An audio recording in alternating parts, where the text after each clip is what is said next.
commitment to the advancement of Black communities and the creation of revolutionary change agents.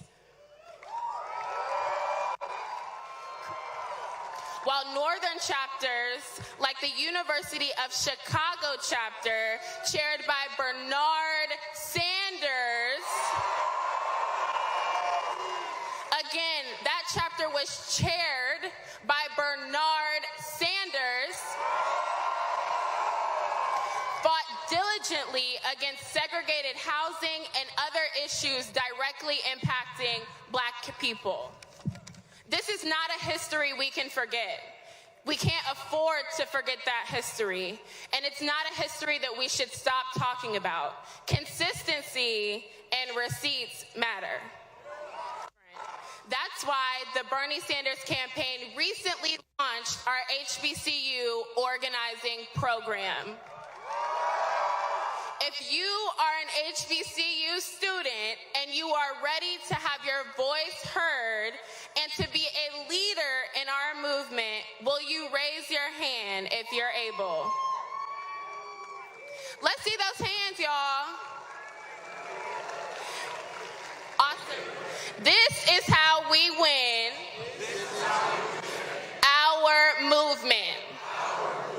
Now, every single person who's ready to be a part of our movement, I need you to take your phone out. I'm looking. I'm watching. Take your phone out, y'all. Thanks, y'all, so much. Remember, if you see a friend, a classmate, another HBCU student, you need to let them know that it's time to join our political revolution and win and be a part of this movement. Thanks, everybody.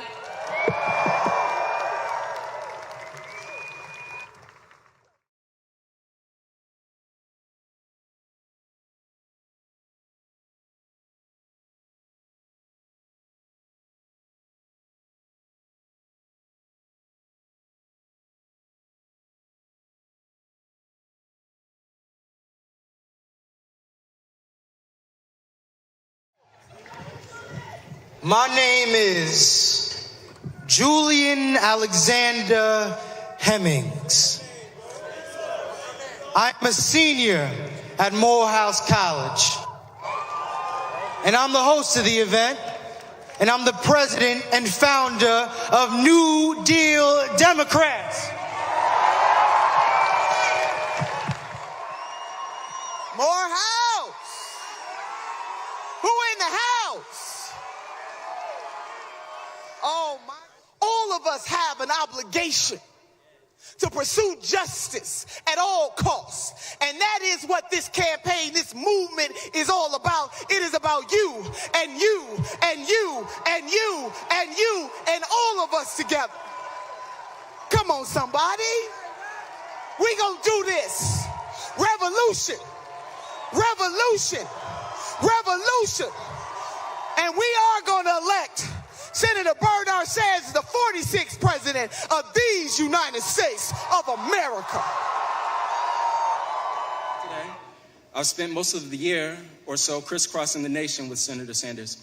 Altogether, I've traveled with him to 30 states, many of them several times, and to dozens and dozens of rallies, very similar to this one.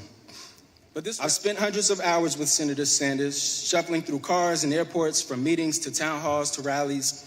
It's been a daily masterclass in grace, fortitude, and compassion. For me personally, it has also been a test of stamina. While on the road, I will wake up an hour early, sometimes two, just to keep up with him. My peers and professors, especially those who knew me while I was here at Morehouse, can attest to my work ethic. But working on the campaign trail with Senator Sanders has made me reevaluate what it means to put in a hard day's work. Yet despite the unimaginable pressure of leading a campaign, Senator Sanders is always quick to laugh and crack jokes, take a few minutes to go on a nice scenic walk, and find joy in the simplest things that make life worthwhile. In these instances with the senator, I've learned less about politics and more about life and how to be a better person. As you all more than likely know, the senator is known for connecting with young voters. I believe it's because he's been courageously resisting injustice since his college years as an activist with CORE, protesting housing discrimination. And I'm especially proud to be working side by side this incredible team. So now the moment you've all been waiting for. The man whose vision defines this movement, the realest man in America,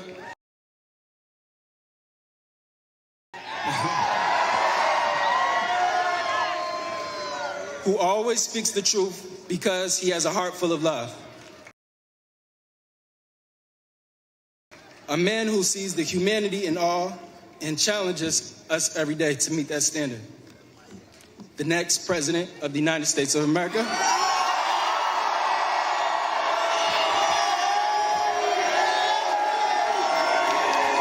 Senator Bernie Sanders.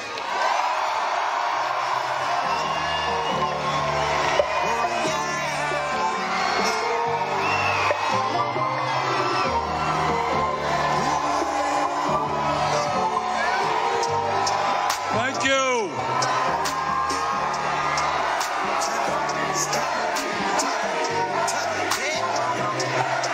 Thank you. Now let me introduce you to the next First Lady of our country, Jane Sanders.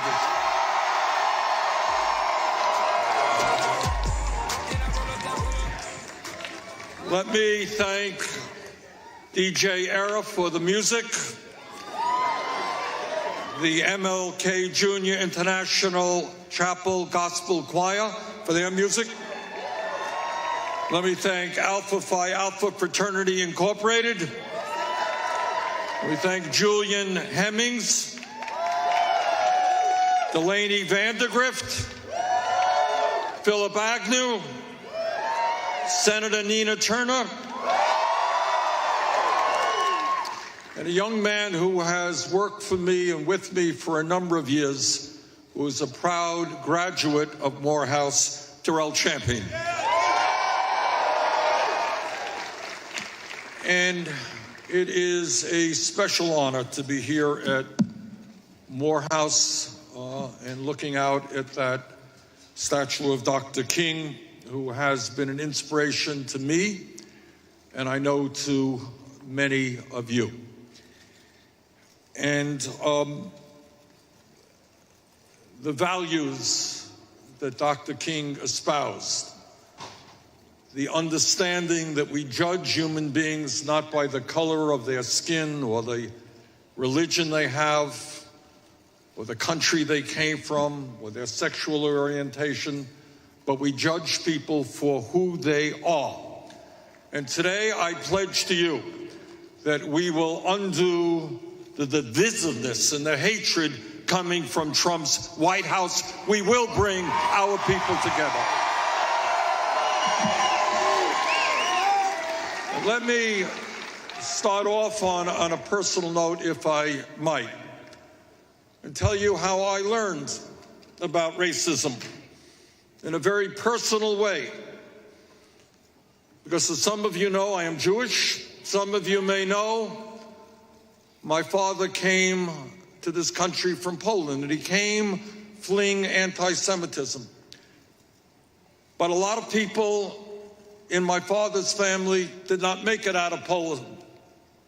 And they were murdered by the father of white supremacy, Adolf Hitler. So I learned at a very young age what racism and white supremacy and Aryanism and all that crap is about. And our pledge together is we will do everything humanly possible to end all forms of discrimination in this country.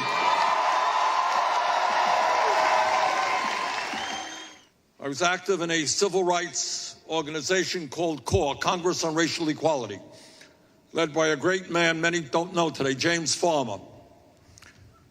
And during the 60s, when young men and women were struggling with SNCC, the Student Nonviolent Coordinating Committee, getting their heads bashed in, getting killed here in the South, some of us were not quite so brave, but we were doing what we could in the North. And I guess I'm one of the few candidates for President of the United States ever to tell you proudly, I was arrested and went to jail.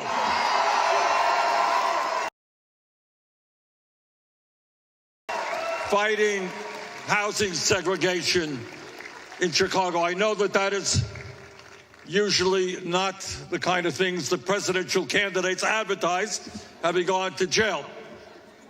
But it's a better way to go to jail than the corruption that currently goes on in the White House.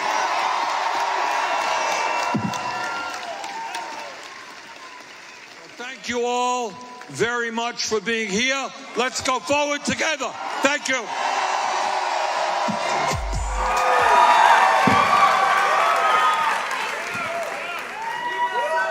All right, I'm going to be brief because I want to make sure Jim Webb has a chance to talk.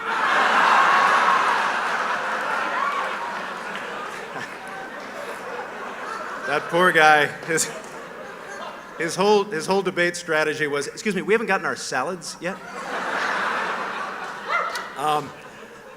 I want to tell you the moment when, for me, Bernie Sanders won last night's debate. The question was asked, what is the greatest national security threat to the United States?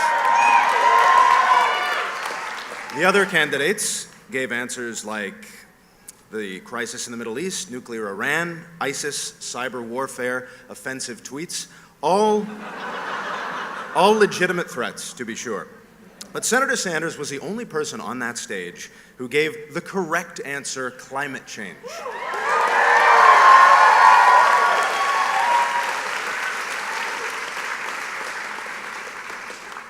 Of all of our biggest challenges, from social inequality to healthcare, this is the one that must go immediately to the front of the line.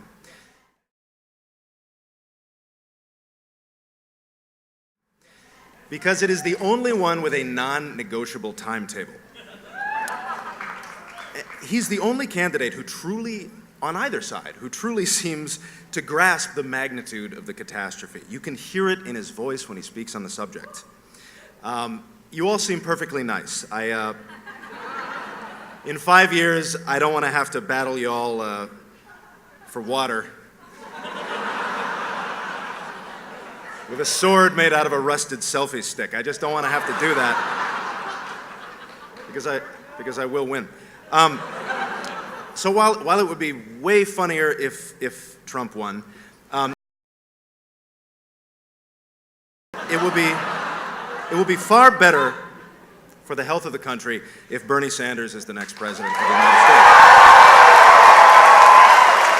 States. So it seems like some judiciously and intelligently applied democratic socialism is a good thing. But you know, what did FDR know? All he did was lead America to victory against the Nazis. It's that little thing. Senator Sanders understands that today that enemy is climate change.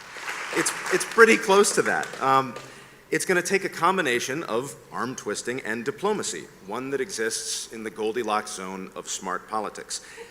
And Senator Sanders and his bold political point of view, to me, are key to accomplishing that goal. You cannot bribe this guy. Believe me, I offered him $10,000 to come out here tonight shirtless, wearing a raw turkey on his head like Mr. Bean. He would not do it. For me, this man has removed my trepidation over saying aloud that capitalism and democratic socialism, that not so scary word, can and should coexist.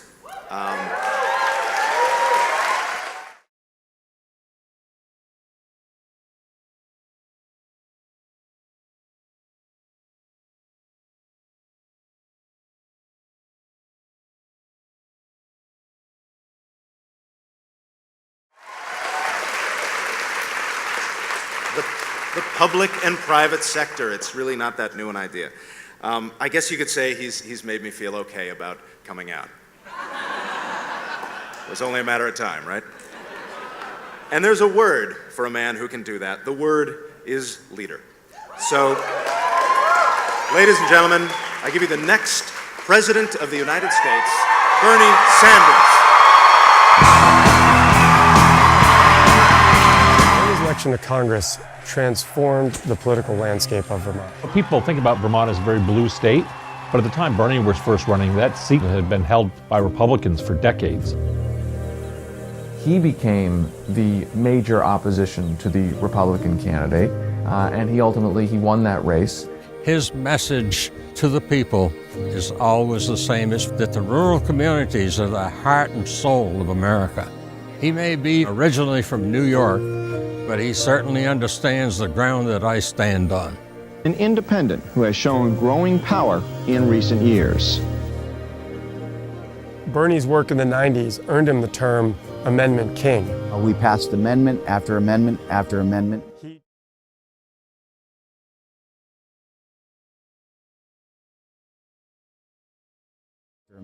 He was so effective at bringing together coalitions to support the needs of all Vermonters.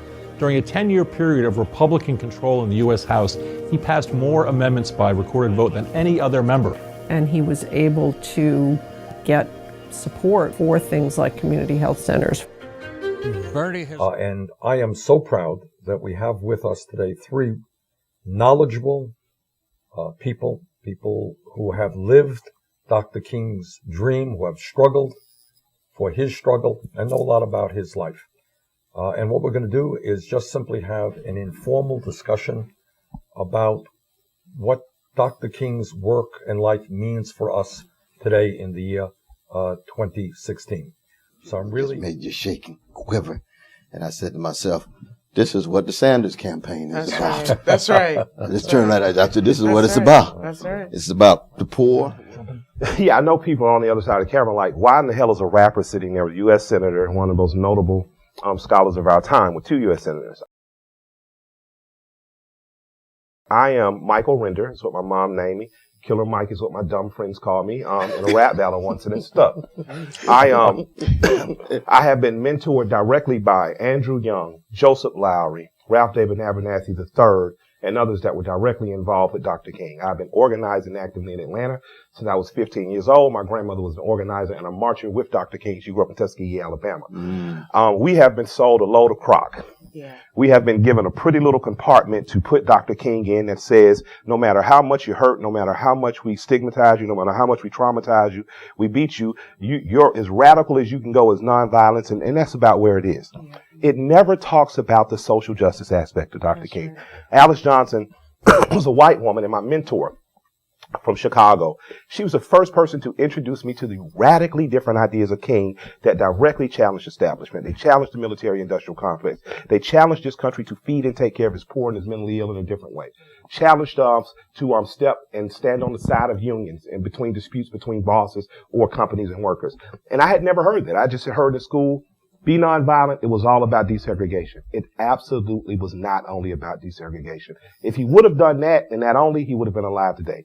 He was killed for many of the same reasons this man is campaigning for. That's right. He was killed. Politics. He joins us now to expand on that. Professor, thank you so much for joining us. Oh, thanks for having me. Great to have Absolutely. You here, sir. So, I mean, what was your particular reaction to that quote? I know you've been quite critical of President Obama. I mean, from the very beginning, right? And so, do you think that the Democratic Party establishment and sort of the ruling class and donor class establishment would ultimately let Bernie win? No. No. I mean, I think I think there's a good chance that they'd kill him if he won, or they'd kill him if he came close to winning. And I know that's probably freaking a lot of people out there. I said that. It's like, let's be careful. Well, yeah. But I mean, look, what's especially telling about the state of neoliberalism there I said the N-word, in distress now, it can't resolve its contradictions. It was never really committed, or it's a social order that's never really built on popular governance anyway, but just the opposite. And, you know, Brazil, Bolivia, the attacks in Argentina, Hungary, India, Turkey, keep going, right? I may have forgotten somebody. Boris Johnson, for God's sake, right? And from that perspective, and especially also because, as I said before, you know, the Democratic elites and the corporate media, in the past couple of months even, just seem to have kicked the anti-Sanders campaign into higher gear. It's the cleverest way to do it, just by pretending he doesn't exist. Right. But And look, my dad used to say that ideology is a mechanism that harmonizes the principles that you want to believe you hold and what advances your material interests.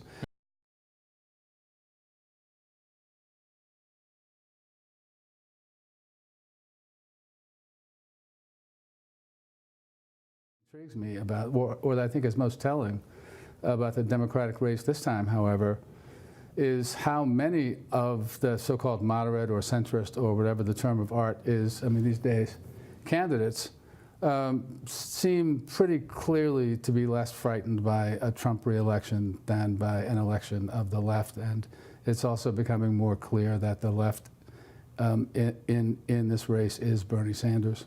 What makes you say that some of the moderates and centrists are more afraid of a Bernie Sanders presidency than a Donald Trump re-elect? Well, one thing is that you guys, or something that you guys and others have pointed out, Bernie has gone invisible in your media coverage, even when he finishes first in a poll, right? All the corporate news is about who's jockeying for second and third. Pete Buttigieg in a strong fourth. That was one of my favorites.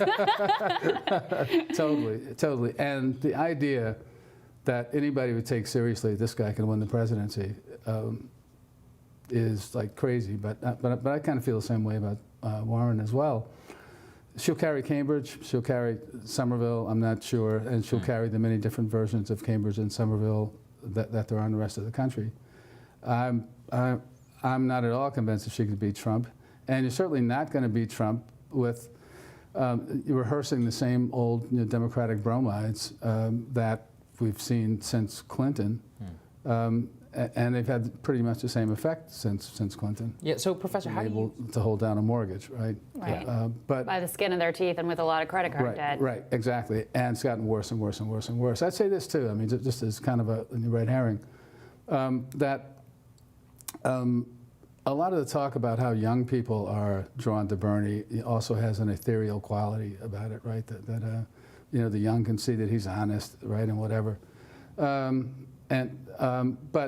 the reality is, we talk on one hand about the American standard of living having declined consistently over the last 40 years plus. Well, guess who's holding the short end of the stick? And I mean, what I've seen at rallies isn't the kind of sort of children of the corn like Obama mania that I saw like in 2008. Well, what I see in rallies now is young people going nuts on college campuses when Medicare for All comes up, or when free college tuition comes up, or when debt forgiveness comes up, or when the $15 an hour minimum wage comes up. And that's where the issues are. But the problem is, you probably know, and maybe a lot of your listeners do too. Luke Savage did a really nice article in Current Affairs a couple of years ago called "How Liberals Came to Love the West Wing," and I spent a lot of time down here, like in the early 2000s, and I saw in the rapidly transitioning U Street area, one day a bumper sticker that said "Martin Sheen is my president," and it's so telling because. Oh yeah, that's. And as Savage pointed out, right, like Bartlett and whatever his successor was, didn't win anything like in 8 years, right? But they won the conversation, right? Yes. And that's the problem with that kind of strain of liberals who frankly are in all of our class, right? I mean, we're in the same class, totally. Right? Yeah. So the centrist Democratic elites now are convinced that the issue is who's electable, right? I mean, and they contend that Bernie couldn't win when there's no one else in this race who's actually appealing to popular concerns among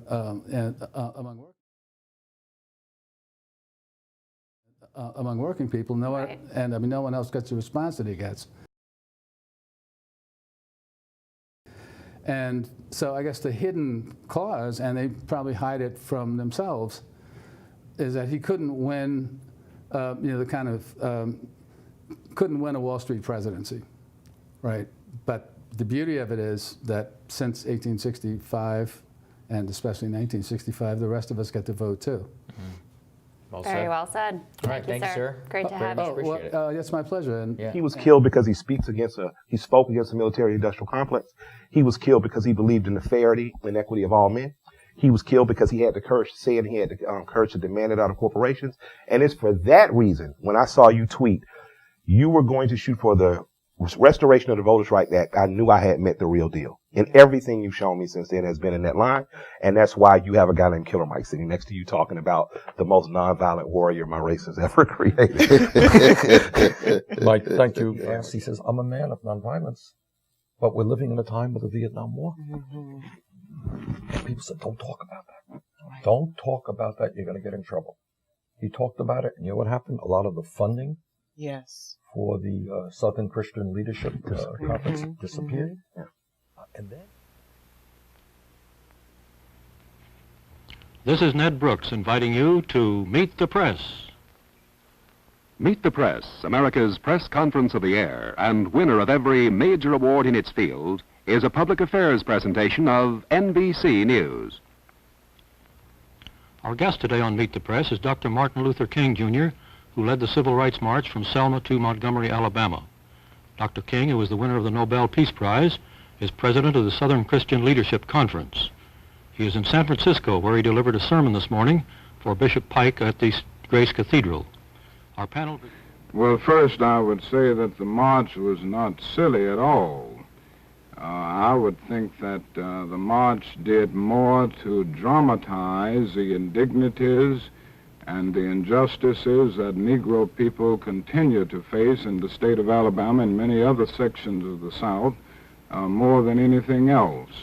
I think it was the most powerful and dramatic civil rights protest that has ever taken place in the South. And I think it well justified the costs that we put in it. Now, of course, we're sorry that... And we're going to pay for that by putting a modest tax on Wall Street speculation.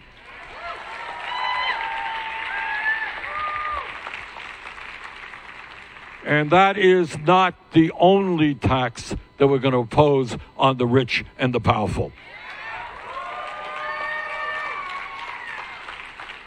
You know, it is really funny. It really is. Some of you may have noticed, if you watch TV, you read the papers, that the billionaire class is literally getting very, very nervous. You know, they're worth $100 billion, they're worth $50 billion, and suddenly they're in tears. Oh my God, we're going to have to pay more in taxes. How do we get by on $30 billion? Such a stress on our... They're literally thinking about how they could avoid a wealth tax. Maybe they get divorced. That could help. Maybe they leave the country. They're sitting around with their accountants figuring out how they could avoid paying their fair share of taxes. But we got bad news for them. They are going to pay their fair share of taxes.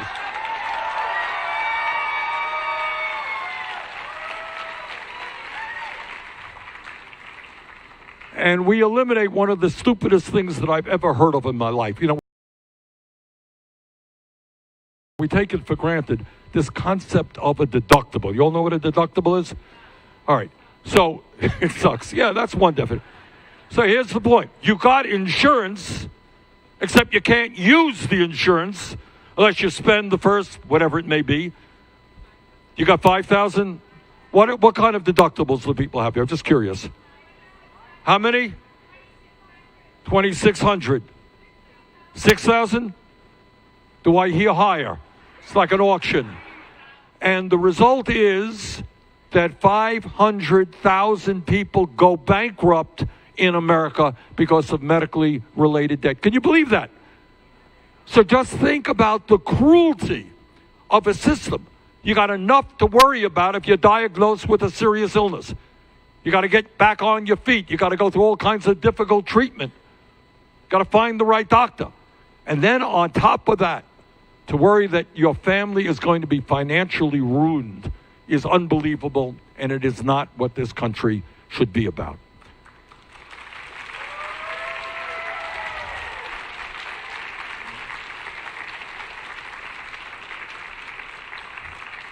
So what we are doing is nothing more than expanding Medicare Medicare is a very strong program right now, but you got to be 65 or older to get into it. So we're going to expand Medicare to cover hearing aids, dental care, and eyeglasses.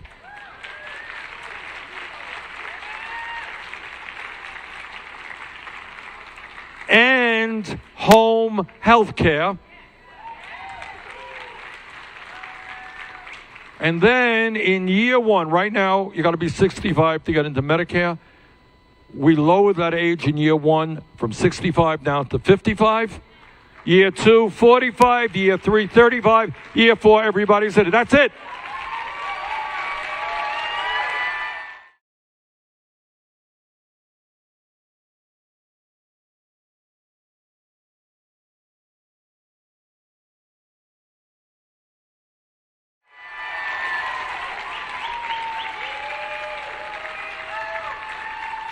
That really is not so complicated. That is the simplest way to get to universal health care. Now, the next question that's being debated is, okay, how are you going to pay for that? Fair question. How are you going to pay for it? And I'll tell you how. But health care ain't free. It's expensive. How do we pay for it? Well, we have a number of options that we have laid out. But for the people in this room, what we do is have a 4% income tax excluding the first $29,000 in income.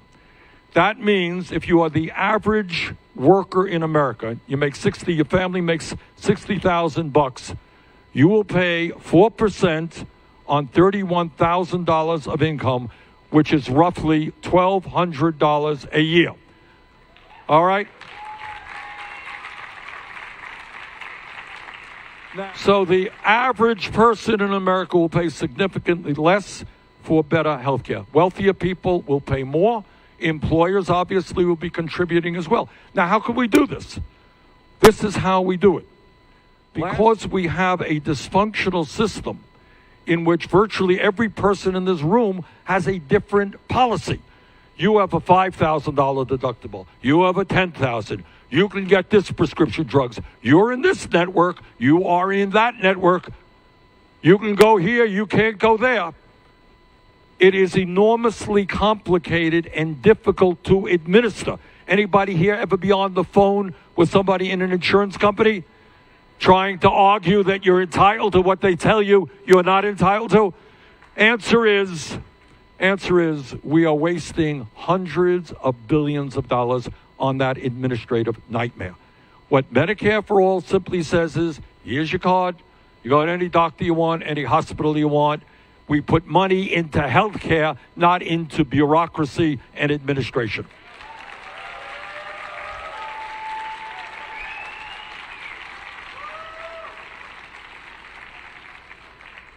Now, there's another issue out there that worries me enormously. And I think as a nation, we are nowhere near where we should be on this issue. So when we have a president who tells us that climate change is a hoax, what he is doing is not only threatening the well-being of our kids and future generations, he is threatening the well-being of the entire world. So let me just tell you what the scientists are telling us. I'm not a scientist. I failed physics in college, all right, but I listen to scientists. What they are saying is they have underestimated the severity and the speed